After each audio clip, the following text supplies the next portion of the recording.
Una tranquila noche de septiembre, la calma de una familia se rompió abruptamente cuando Rosario regresó a casa y encontró un vacío desconcertante. Su hija Asunta había desaparecido.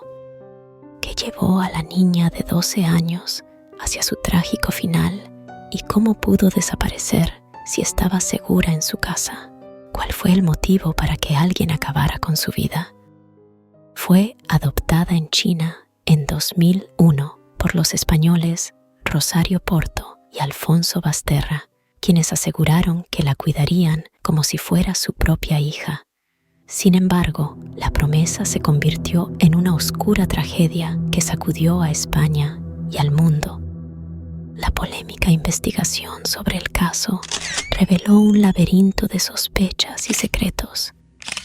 Mi nombre es Samantha, detective en casos criminales, y hoy te hablaré del polémico y desconcertante caso de Asunta Basterra. Pero antes de comenzar, te invito a decirme qué casos criminales te gustaría ver en este formato y a suscribirte a este canal para ver casos nuevos.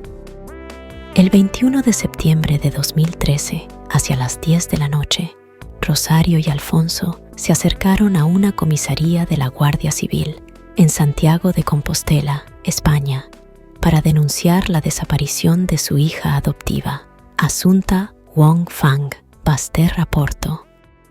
Pasaron todo el día con ella y después Rosario la dejó sola en casa para hacer algunas diligencias en una propiedad que tenía en las afueras de la ciudad. Cuando volvió a casa en la noche, su pequeña hija Asunta ya no estaba allí. Horas más tarde, en la madrugada del 22 de septiembre, 2 vecinos del municipio de Teo alertaron al número 112 de Galicia, reportando que habían encontrado un cuerpo a uno de los costados de la pista forestal de la parroquia de Cachemira. Investigadores llegan al lugar y confirman que el cuerpo encontrado corresponde al denunciado horas antes por Rosario y Alfonso en la comisaría de Santiago de Compostela, el de una niña delgada de 12 años de edad y de rasgos asiáticos. Se trataba de su hija Asunta. Pensaron inicialmente que la niña había sido arrollada por un vehículo y apartada del camino por el conductor. Sin embargo, luego se dieron cuenta de que la niña fue puesta al costado del camino cuidadosamente, justo como un nenúfar que no tenía heridas abiertas en su cuerpo y que al lado de ella reposaban 3 fragmentos de cuerda naranja que ayudarían a descartar la hipótesis del atropellamiento. La hora del deceso de Asunta no fue bien estimada, puesto que los forenses presentes en la escena no tomaron la temperatura del cuerpo. Esta y muchas más inconsistencias hicieron que gran parte de la sociedad cuestionara la solidez de la parte acusadora en el caso. Rosario y Alfonso se conocieron en 1990 y se casaron en 1996. Ella era una prestigiosa abogada de Santiago de Compostela y él era un periodista en busca de renombre. Ambos decidieron adoptar gracias a la imposibilidad biológica de tener hijos, pues Rosario padecía de lupus eritematoso, una enfermedad autoinmune que en caso de embarazo pondría en riesgo su vida y la de su bebé. En 2001 viajaron a China para adoptar allí. Esto fue debido a todo el papeleo y trancas puestas para la adopción que había en España para la época. El 9 de junio estarían recibiendo en brazos a una pequeña de 9 meses llamada Wong Fang, a quien luego le pondrían el nombre Asunta Basterra Porto. Rosario y Alfonso afirmaron que la cuidarían como a una hija propia.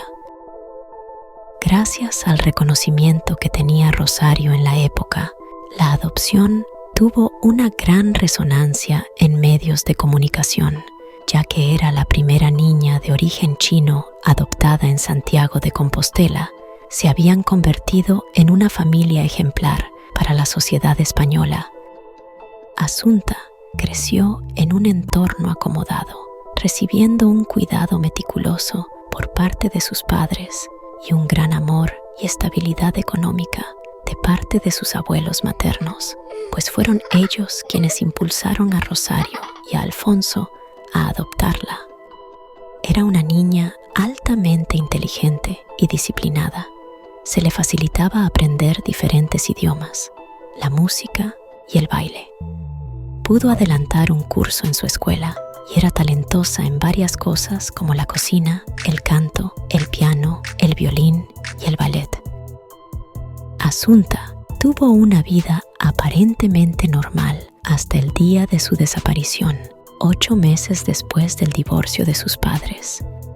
El día 21 de septiembre de 2013 comenzó a las 9:30 de la mañana con las clases particulares de chino que la niña de 12 años recibía en casa de su madre Rosario.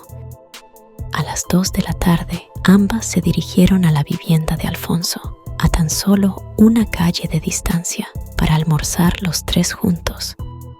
Allí estarían las dos hasta las 5:30 de la tarde, jugando a las cartas y compartiendo en familia. Luego, Asunta y Rosario se devolverían a su casa juntas. Allí, la niña se quedaría haciendo sus deberes. Según lo informado por Rosario en la comisaría, esa fue la última vez que vio a Asunta. Después, Rosario se iría a un parqueadero cercano donde se encontraba su vehículo y partiría hacia las afueras de la ciudad, a una finca de su propiedad, heredada de su padre, que había fallecido hacía unos cuantos meses, ubicada en Montuto, donde tenía que hacer una diligencia.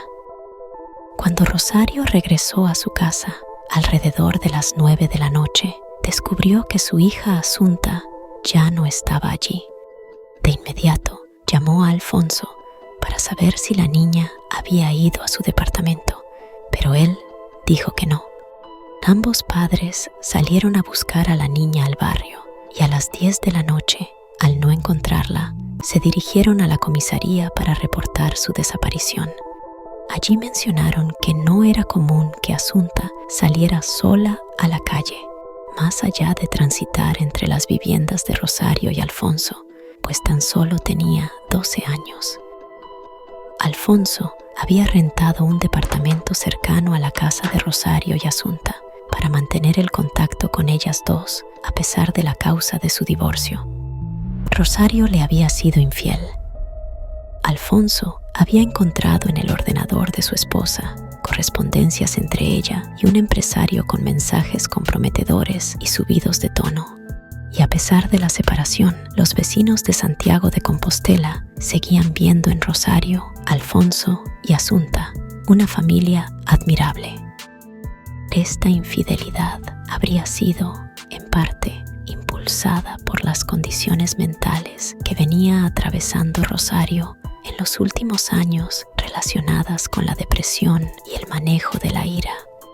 Rosario tuvo un ingreso hospitalario alrededor de junio del mismo año por una crisis que se agravó gracias a la muerte de su padre. Durante este ingreso, Alfonso cuidó de Asunta. También cuidó de Rosario bajo la condición de que ella dejara de ver a su amante. La muerte del abuelo materno de Asunta también habría causado un profundo impacto emocional en la niña. Un extraño poema escrito por Asunta podría dar pistas sobre el carácter y la condición mental de su madre y la relación que tenían las dos. Mi madre es avariciosa, pero no es preciosa. Es bajita, pero no simpática. Canta fatal, cocina con sal, come peor, bebe mejor. Tiene poca flexibilidad, pero mucha edad. No sabe hablar, pero sí regañar. Sabe gritar, pero no desvariar. Después de haber encontrado el cuerpo de Asunta en el costado de la pista forestal en Teo, la policía solicitó a los padres que los guiaran a la propiedad rural en la que Rosario había hecho diligencias ese día, pues ésta se encontraba a tan solo 4 kilómetros del lugar en el que fue encontrada la niña y podría dar luces sobre el delito. Al llegar a la propiedad con Alfonso y la policía, Rosario mencionó que debía ir al baño y se alejó del grupo, subiendo las escaleras hacia el segundo piso.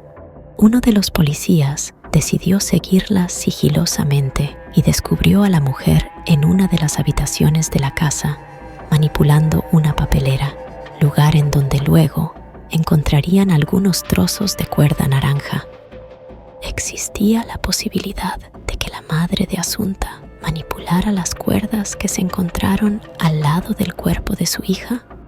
Las dudas comenzaron a crecer en los investigadores cuando revisaron las cámaras de seguridad en el barrio de la familia.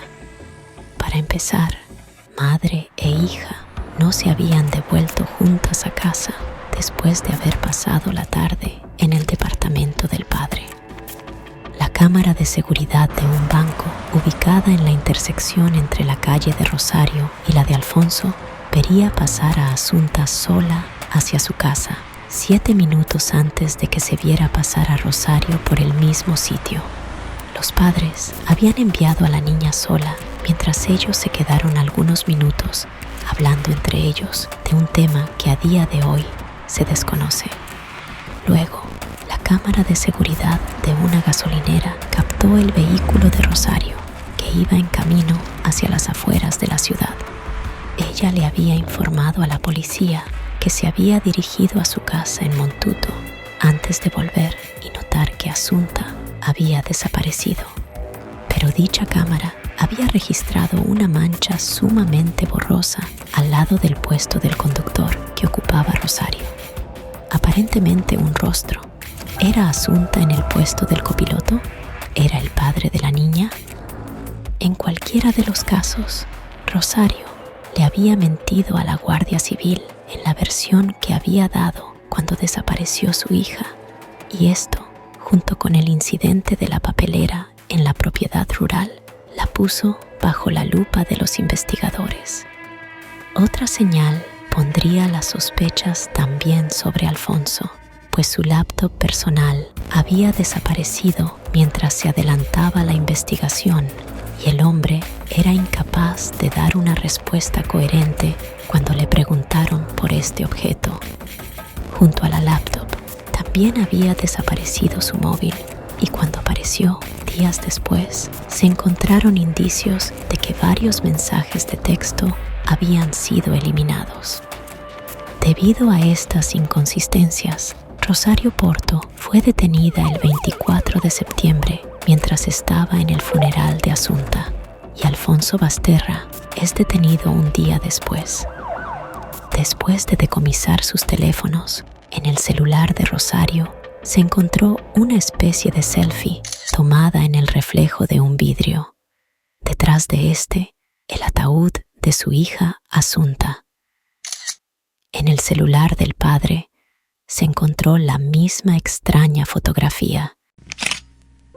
El cuerpo de Asunta fue incinerado justo después del funeral, el mismo día que Rosario fue detenida. Esto resultó ser demasiado conveniente y controversial para algunas personas, sabiendo que el cuerpo podía proporcionar más pruebas para la investigación del crimen en contra de la niña. Rosario y Alfonso fueron encerrados en celdas individuales de un calabozo de la Guardia Civil en Santiago de Compostela. Allí, los investigadores ocultaron micrófonos en caso de que a la pareja se le escapara algún dato que demostrara su culpabilidad en el caso. Se les escuchó decir lo siguiente: No digas nada inconveniente porque nos graban. Ya bueno, ¿y qué voy a decir inconveniente, Alfonso?